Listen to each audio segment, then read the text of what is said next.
Hello everyone, we are here with Jose of CD Projekt, and he's the VFX artist on The Witcher 3. That's right, the visual effects artist. And he is the person that makes all those fire and little particles happen. Yes. And turn Geralt of Rivia in a medieval superhero, basically. Well, yes, that's pretty much it, right? Yeah. So let's get right down into it. You're a technical person, so we can ask you technical questions. Yes. The demo we saw right now was very impressive, but it was the PC version, right? Yes, there was a PC version, yes. The frame rate was a little bit spotty in Novigrad. It was an immense city, so you know. We were definitely working on this, and actually very recently we're now focused on optimization, of course.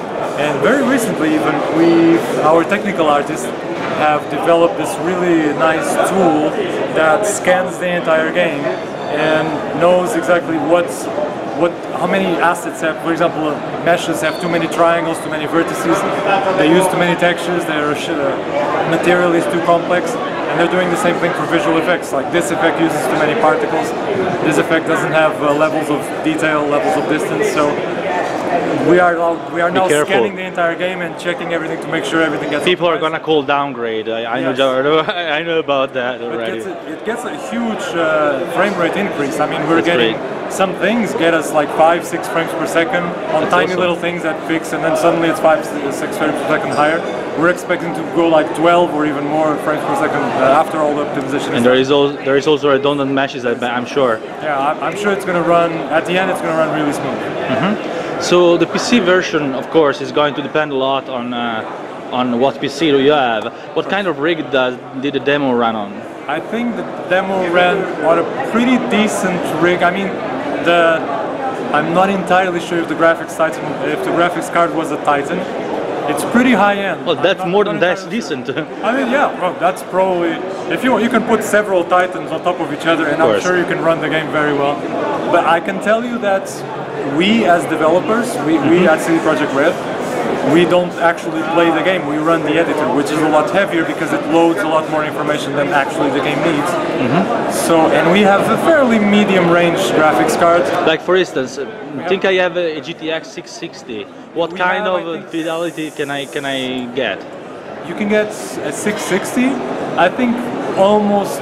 I'm not going to say the Uber quality, of course, that one probably will be too slow. Is it called Uber quality? Uber. Oh, okay, I don't know if that's a final name. Okay. We internally call it Uber quality because it's like it's just a fun name for us. I actually don't know what it's going to be called yet officially. But you can go, I think I mean, to be honest, for most cases, that's the card that most people have, and we play on high settings.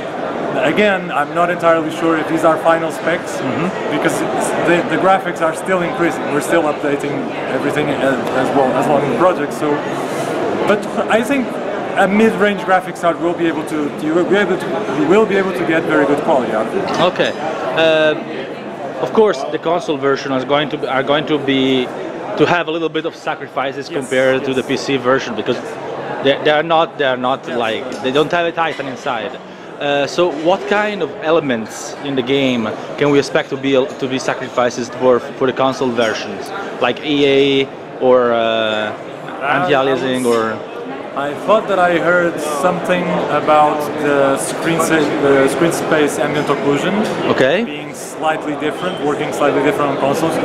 We use slightly different techniques. Maybe the water shader, maybe the water in the ocean is not so tessellated like it is in the PC version. Of course. There's also tiny little sacrifices, things that hopefully won't make a huge visual impact, but will make a big performance impact. Of course.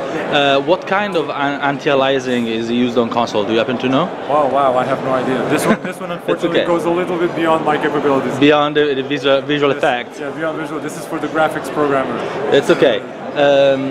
One thing that really interests me is, and this is definitely your field, I definitely love the effects of the Igni spell, and they seem to have been evolved a lot from The Witcher 2.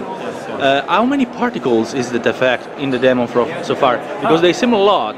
They're well over 1,000, if I'm not mistaken. They have, because of course now I think we finally have we finally have both the manpower and the technology to make a little bit more complicated things. So the effect spawns a lot of these little tiny sparks. But then, you know, they bounce off the terrain and they bounce off other characters. And they also burn the grass, I think. Exactly, they burn the grass a little bit around them and so on. So it's really cool, actually. It's great that we now have the... Obviously, it's a very heavy effect, so I'm actually not entirely sure if it's 100% optimized yet, but we will. But it is very cool. It looks really cool. You got like thousands of particles flying around. I actually noticed that Geralt's sword has runes in it. Are they going to be actually used in visual effects, like lightning on the runes, something like that? I think they glow sometimes. Yeah. I think some of them glow. Well, I made a glow material for them. I hope they use it. I made a glow material for them. There's a scene in one of the demos actually where he brings the sword and the runes. That was what I was thinking about. Is it going to be used in the game? Do you think? I think so. Yes, I think that will be. I hope so. That was a lot of work. So how much work goes in something like that? I mean, in man hours. Oh wow! It's funny because sometimes the smallest thing ends up taking the most amount of work. The thing that you would imagine, like, oh, it's going to be like putting a building on fire or something. You imagine, oh, it's going to be crazy complicated. But actually, no. You replace a couple of materials, you add a couple of fire effects, you replace some textures and so on, and the building looks like it's on fire. But then you ask to do like a tiny little thing, like for example, a sword with glowing runes.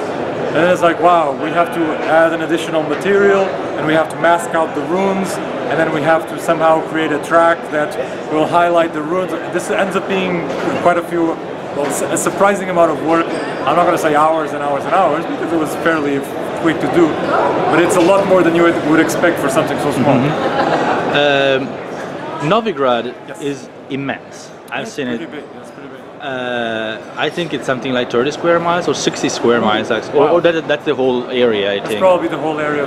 I saw a presentation at GDC back then, but the city itself, like the inhabited city with the buildings, how big is it? Do you have to know? Oh, I actually have no idea. I mean, it is definitely very big, and what makes it more impressive is actually it's not so much that it's big, it's the fact that it was mostly handmade. It was just, it wasn't, because nowadays it's quite popular to have sort of procedural generating, you just stretch a line and it populates the buildings and so on. And of course they decided that, you know, these cities are supposed to be chaotic, there's no architect building these cities, so they just decided to do it handmade. So all the buildings are slightly, they don't really match each other and so on. That's more realistic. It's a crazy amount of work, but it is more realistic, and So the materials look very, very realistic and very, very varied. I've read that you actually have a method that blends material together. Like for instance, the grass is blended with the rock. Yeah, we paint like these Can materials. you talk a little bit more about that? Yeah, I think we have a very cool physically based shading system, which now I think is fairly popular. Nowadays it's getting popular. We have all these very nice reflections of the environment, and the materials are shining. It all looks really cool. And then of course it has to blend with things have to blend with each other really well.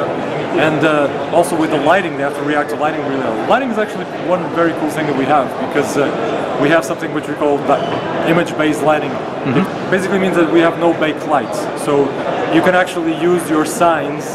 Well, obviously there's no electricity, there are no light bulbs, you're not going to shoot light bulbs. But there are these fires which you can cast a spell and you can set them on fire, and you can turn on the light, and then you can cast another spell and you can put out the fire and it's dark. So everything reacts to this, and the materials shine really nicely. They're actually, if I'm not mistaken, they are still being worked on. I think our graphics program still has a few ideas to make them look really nice, especially on sort of when the weather changes and it starts raining and everything looks a little bit wet. We're working on it to get the look really well done. The weather is fully dynamic? Yes. So it changes randomly? Yeah. This is one of the things that I'm working on actually. This is, the weather changes dynamically. I'm really trying to make it so that we don't see a lot of repetition.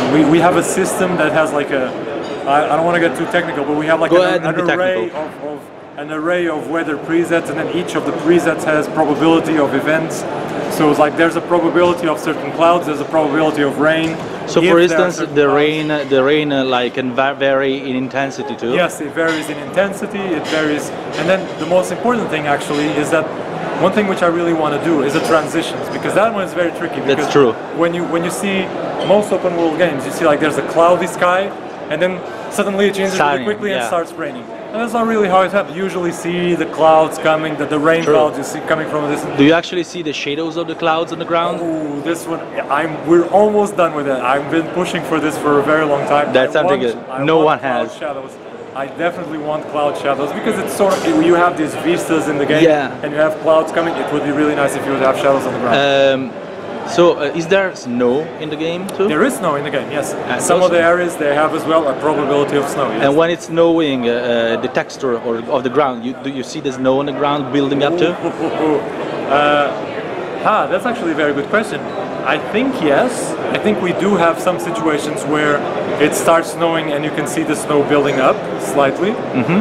And also one of the things that's pretty cool is we have, of course, snow usually comes with some wind. There's like some blizzard situations, and then you have these, you start freezing basically when you go there. Then you have these safe areas that you can go and snow is blowing around it and so on. And is there actually a gameplay effect in that, or is it just visual, the freezing? I mean, there is, you get damage and it's difficult to move and so on. Oh wow. Some impact. So there is some survival there is a little bit of survival aspect, yes, to it, yes. Now a completely different question on something. Absolutely. Johnny. Yes, Johnny. Okay, yes. What's the story behind that name? I have no idea. No idea. I kind of thought that it could be like they wanted to have an exotic name for a fantasy world. We were as surprised as you are. Okay, like, so who decided that? Yeah, the when writer? we first saw this demo, it was like, Johnny? Really? Of all the names, like, okay. Yeah, it was kind of weird. When I saw it first time, I was like, Johnny, are they messing with us? This is one of the things. It's great because The Witcher is a pretty serious game. Yes, it has its humor. Pretty serious game. But then there are these little elements of comedy that you are completely not expecting, and it's like suddenly this child named Johnny. I mean, and then he makes some silly jokes. It's pretty funny. Now, for a more usual question. I'm not going to ask you what's the frame rate of the various consoles, because that's what everyone asks you, like of course. What the PS3 and Xbox 360, what's the most powerful, and I think you answered it like 2,000 times already or something like that. Oh, yeah, everyone knows what's the most powerful for now, but what I would like to know, how optimized, how is the optimization of the console version going? Like, are you going to be managing to keep a good frame rate, stable? I think so. I have to say it's going a lot better than we expected. If on The Witcher 2, so when they made the Xbox version of The Witcher 2, 360, the first time, exactly, the Xbox 360 version of The Witcher 2, the first time they tried to run it on the Xbox, it wouldn't run at all. It would just crash. It would just like crash. And I still remember the first time they tried to run it on these generation consoles, they had a black screen, and everybody was really happy. And I was just looking, I was like, what's so? And it's like, we saw like our lead technical artist going like, we have a black screen, and everybody's like, oh, what's so special about a black screen? It's like, no, you can't imagine, because like last time it was just crashing. Until we had the black screen, it was so much work. So the fact that we have a black screen, it means that the game is running. Okay. So it's a first step. Just didn't render it. It just didn't render, but now it's rendered. And it's actually running pretty well. I gotta say, I'm really surprised. Some areas of the game are running at 30 frames per second already. Like, so you're going to be to try to have locked frame rate on 30 seconds. I would really like. To be honest, I don't know if it's locked or dynamic, but at least 30 frames per second. Yes. Okay. So console gamers can expect, while of course there won't be parity with PC, they can expect a good-looking game. Yes, definitely, of course. Definitely. We're really pushing. I mean, the graphics look really good, and I'm not even saying this because I work for this company. They look really impressive. I mean, they're really nice. So, as someone that works on VFX, so someone that works in making the game spectacular, what's your favorite aspect in the game, graphically wise? What do you think will really blow away people when they see it that they never seen in a Witcher game before? Wow. Well, I mean, okay. I have to repeat myself a little bit, but yes, the graphics are definitely very nice. I would say it's difficult to choose one element of the game that stands out, because I was even talking about earlier with some friends of mine that we had some internet comments. We were reading some internet comments, and they were saying something like that. You know, these guys talk like open world, like this is a brand new technology or something. And Yeah, it's not new. It's not new. I mean, if we take this game and if we break this game down into like individual elements, the styles, like the individual elements, they're not new. I mean, we're doing an open world game. Yes, there are many open world games. We're doing a non-linear quest progression. Not many that big though. Probably not. Yes, this is a pretty big open world. Yes, we're doing as well like a non-linear quest progression, Yes. and this is also there's a couple of games that also have this kind of choice and consequence kind of system. I don't know, close range combat. But I gotta be honest, okay, I don't want to overhype the game, but the balance between quantity and quality in this game is really impressive. And I think nobody's gonna be, I hope nobody's gonna be disappointed. Well, nobody is probably impossible knowing the internet. Well, yes, the expectations is, we are, you know, no pressure. I've really. seen very high expectations, Very but another thing that's about particles probably, yes. because I think it's made of particle, but it could be. You may correct me. It's not the blood. Yes. The blood. I've seen a lot more blood than than earlier Witcher games. A lot more blood, a lot more gore too. Like a lot of cut stuff, like limbs flying around. So what's the take on that? Why did you guys? Is it just a matter that you have more power now, so you could do it, or? I mean, it's one of those. Sometimes it's very difficult to make sword combat look like, you know, brutal or you know, violent or something. And then we added this dismemberment system, which is basically based on, if I'm not mistaken, this is based on the swing of the sword. So the angle. It's sort of the angle and the type of cut that you do. It will sometimes, not always, but it will sometimes dismember your opponent. So the way you dismember it actually depends on how you hit it. Yeah, it depends on the last hit that you do on your opponent. It will dismember it in a different ways. And then of course we had some blood. I think I'm actually still working on that. I think now there's even too much blood. It looks like a Kill Bill movie. Like is there maybe the possibility of having like a toggle or like a slider? Yeah, I think there's going to be like a gore filter. I'm not sure. Maybe I can slide it up and decide how much blood. I think. I mean, gore. Yeah. I mean, the particles normally shouldn't be too hard to have a slider. Oh, that's actually true. I don't know. To be honest, I don't know if that's an option in the end. But I am working on that. I still have to. The reason why I have to work on that is that recently I've discovered a better way of doing that. Oh. This is the. So there is going to be even better blood. I hope so. I have to try. I have to try the system because I was doing it with individual particles, but now I discovered that maybe I can do it. Individual particles, they're always really tricky. There's something which I never like, which is that you have to shoot lots of particles, and sometimes you can see that they are individual particles. That they are like particles, 1, 2, yes. 3, 4, 5, 6, 7. And now recently I started we've added this feature, we slightly improved the feature in our engine to do trails. And so maybe I can do which are like these like in Infamous particles. Seconds. Infamous Seconds on is kind of like Infamous Trails.